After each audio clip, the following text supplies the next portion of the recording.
you sitting comfortably? Please welcome Steve and Dix.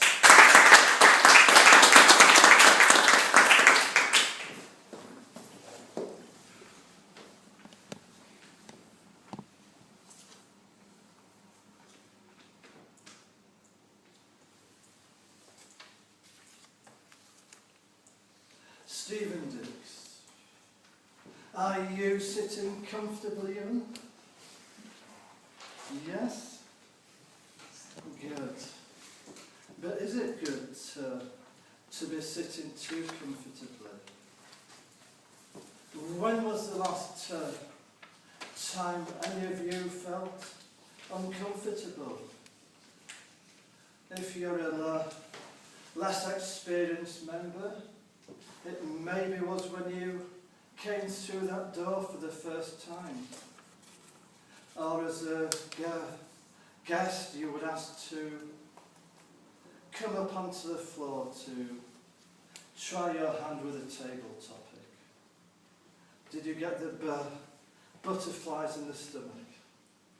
The adrenaline racing?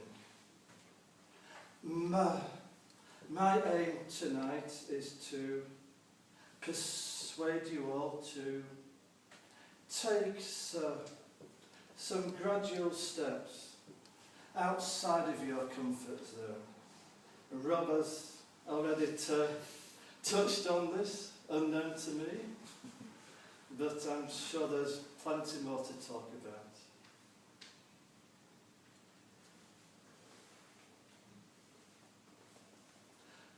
So, some people get stuck in the same routine, day in, day out, week after week, just doing the same thing, maybe the same job, or just sitting at home watching the same television programmes. Coronation Street, anybody? Glad to not hear it.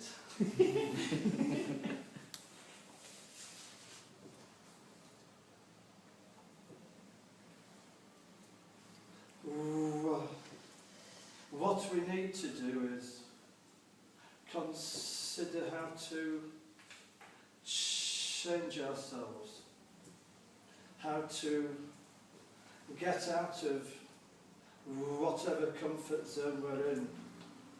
Because if we don't start to move, then we sink further and further into the abyss. We become paralysed by fear of failure.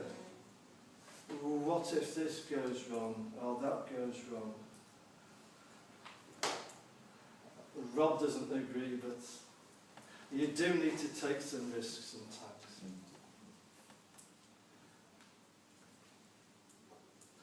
There's a point when your mind starts chatting back to you and telling you you're not good enough to do this, and that you'll never be able to reach whatever achievement you're trying to get to. What you need to consider is the eminent scientists who researched this problem very thoroughly, and they've come up with the conclusion that in order to develop yourself and to get your personal growth to where it should be, you need to find the optimum area, the optimum point where you can develop yourself. And that's right at the edge of your comfort zone. You don't want to be taking giant strides out of it and toppling over. You want to just be taking a normal step, because then you avoid the panic zone.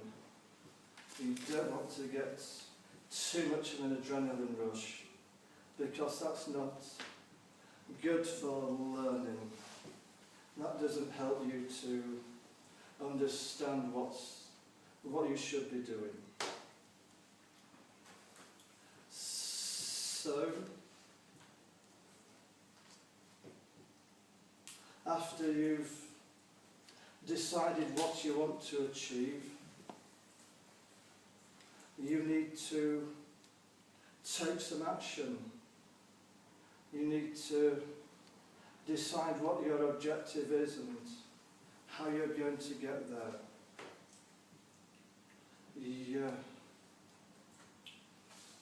You need to decide how you're going to overcome your fears and how good it's going to make you feel at the end of it. There's this, what's in it for me? I'm sure you'll be asking.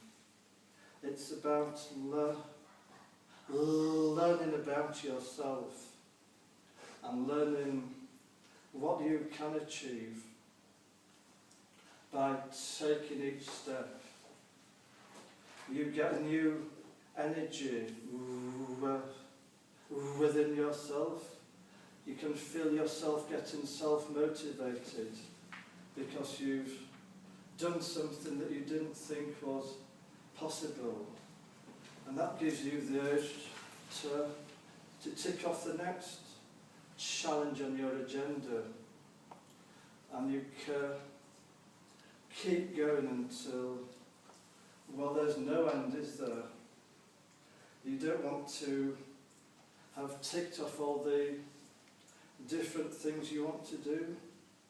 You always want to leave something, the very apex of your achievement, to save until last.